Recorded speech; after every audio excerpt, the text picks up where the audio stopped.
projeto de pesquisa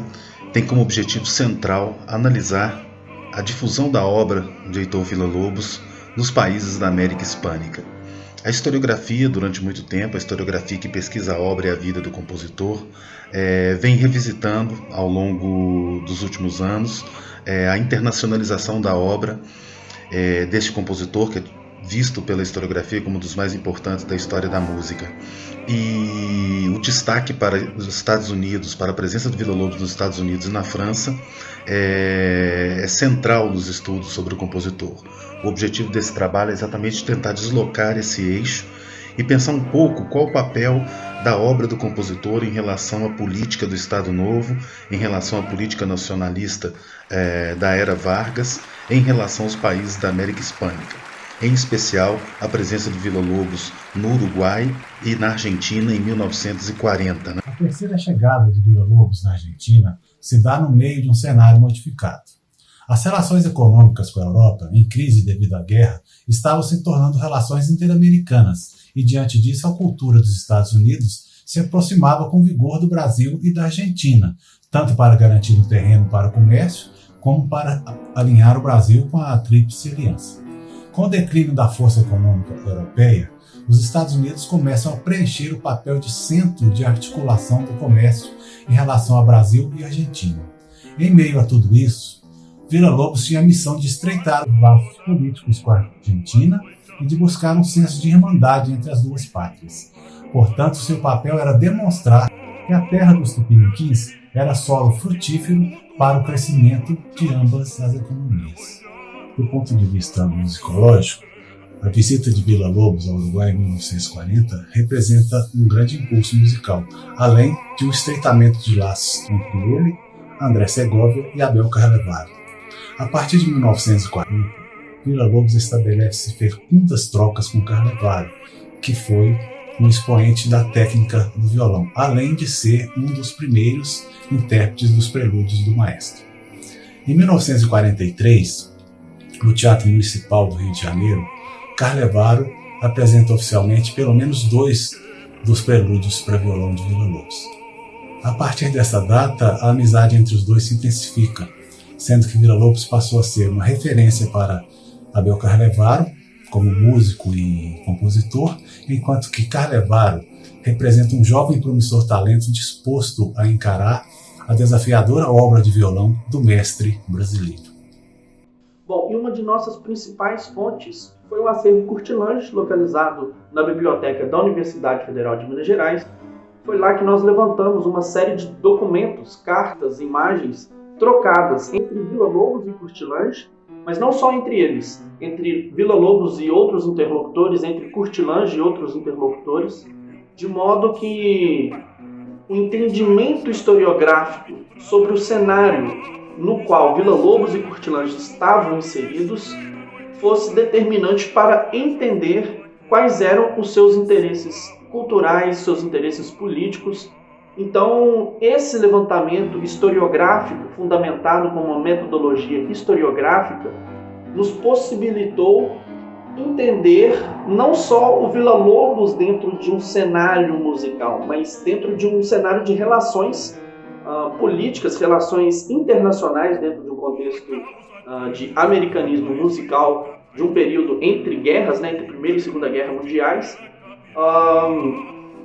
Portanto, esse aparato historiográfico das cartas e das imagens e das mensagens que Villa-Lobos e Curtilange enviavam um ao outro possibilitaram um entendimento mais abrangente e que pudesse ser cruzado essas fontes com as outras que a gente já havia levantado e que também dizem respeito ao significado musical propriamente dito. A experiência que a gente tem no acervo Curtilange é riquíssima, assim, no sentido de que a gente entra em contato com diversas fontes diferentes. Porque o Curtilange era uma pessoa que cultivava muito material e guardou aquilo ali tudo como uma rica fonte de informação para quem viesse depois dele, né? Então a gente entra em contato com esses jornais, a gente entra em contato com cartas, entra em contato com livros e diversas coisas de relações dele com outras pessoas. E ele ter essa ligação com o Villa-Lobos, com o Mário de Andrade, com outras figuras políticas e históricas do Brasil na década de 30, 40, faz muita diferença assim, na pesquisa. Eu acho que talvez as cartas sejam assim, um material bem exclusivo do acervo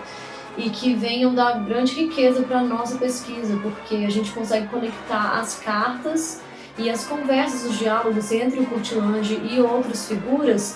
com imagens, com postagens em jornais, com livros e etc. E a gente vê como que foi construído as relações até que esses jornais fossem postados, essas reportagens fossem postadas, até que os livros fossem publicados, até que os artigos nos livros fossem publicados. Então o acervo dá para a gente essa grande riqueza de materiais. Ferramentas que tivemos acesso foram cedidas pelo Museu Villa-Lobos do Rio de Janeiro. Foram recortes de jornais com citações ao autor. Separamos então todo o material datado da época da visita dele à Argentina e utilizamos a ferramenta Airtable como forma de organização. Com relação à Argentina, além da documentação do acervo Curtilange, a pesquisa também contou fundamentalmente com a documentação referente aos periódicos do Museu Villa-Lobos. E a partir dessa pesquisa, desse levantamento, nós construímos os problemas e as hipóteses em torno do papel da música do Villa-Lobos nesse cenário político.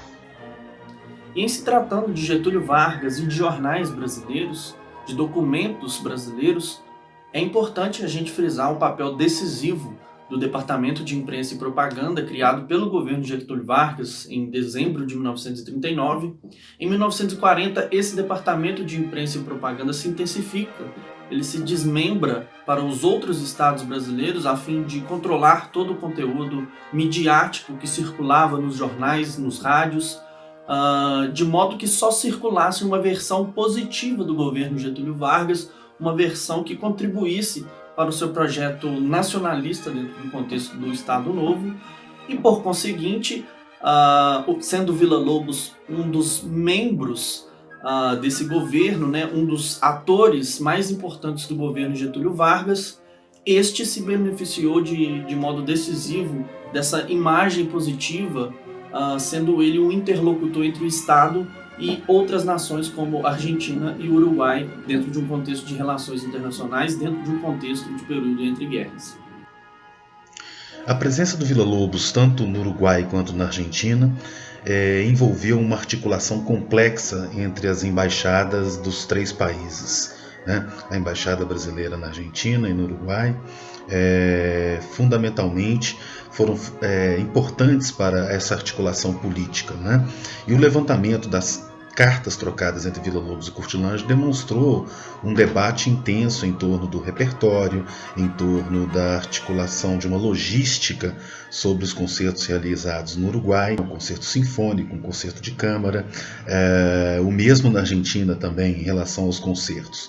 E além dessa articulação, dessa rede tecida por Villa-Lobos para a construção dessas duas visitas, nós podemos perceber também que o repertório desempenhou um papel muito importante do ponto de vista simbólico, né?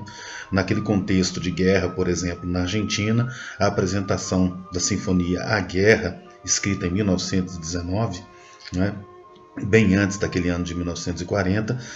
nos demonstrou também que a importância simbólica de uma dramatização de um contexto de guerra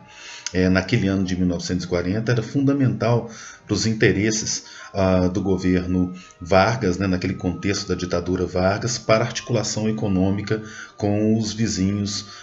da América Hispânica. Então a música, além dessa importância do ponto de vista de uma difusão, né, de uma imagem do Brasil nesses países, também as questões econômicas e políticas que circulavam em torno do pan-americanismo e do contexto de Segunda Guerra Mundial foram muito importantes para atribuir significados que essas obras tomaram naqueles concertos analisados durante a pesquisa. E o mesmo também a partir do significado atribuído pelos jornais, pela crítica musical,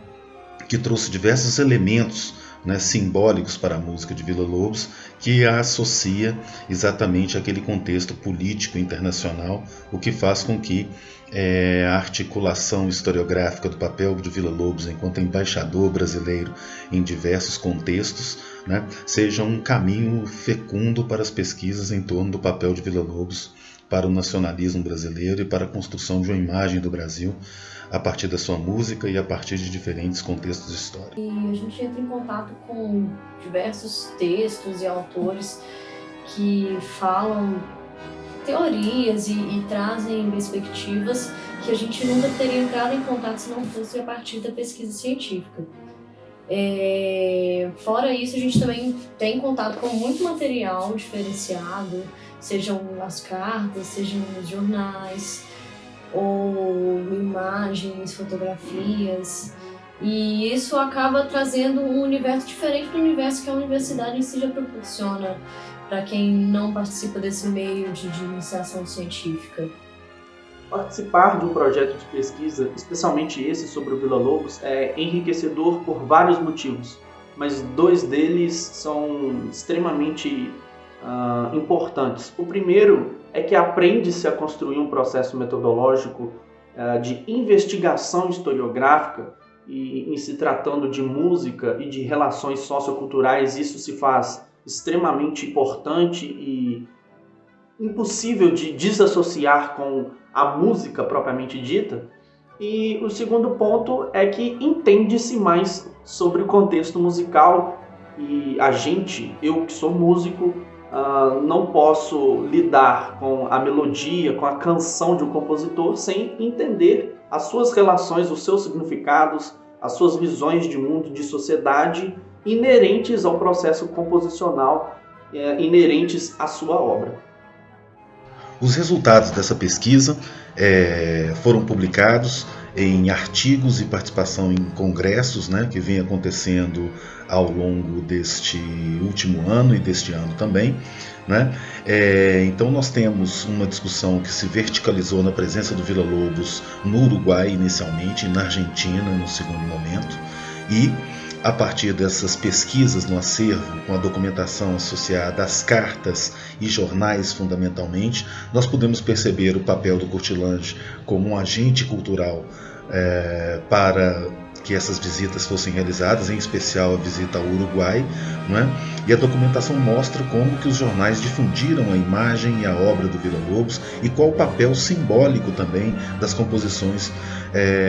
de Villa-Lobos para o cenário internacional no contexto dos anos 30 e 40. Então a articulação do trabalho, falando sobre essa presença do Villa-Lobos em 1940 em ambos os países, demonstrou para nós como que o papel do Villa-Lobos para o contexto, né, no contexto da ditadura Vargas, da expansão de uma visão positiva do Brasil e das relações que envolviam as questões econômicas e políticas, foram fundamentais para a história da diplomacia brasileira naquele contexto. Então, é muito importante que os resultados de trabalho venham ao longo do tempo sendo publicados em artigos, né, e participações em congressos. A pesquisa proporciona aos alunos, além do contato com a historiografia referente à obra e à vida do Villa-Lobos, também o contato com a documentação primária para o estudo da musicologia e da historiografia da música associada à imagem e à obra de Villa-Lobos. Então, o contato no acervo Courtelange, a prática arquivística, a leitura da crítica das fontes, a articulação das fontes com uma análise musical que permita a percepção sobre o papel da linguagem musical villa-lobiana para a política internacional e para a diplomacia internacional, num contexto tão importante, né, num contexto de construção da identidade nacional nos anos 30 e 40. Isso proporciona aos alunos a construção de problemas, a análise crítica das fontes e uma relação fundamental com a história, né, a partir da crítica documental.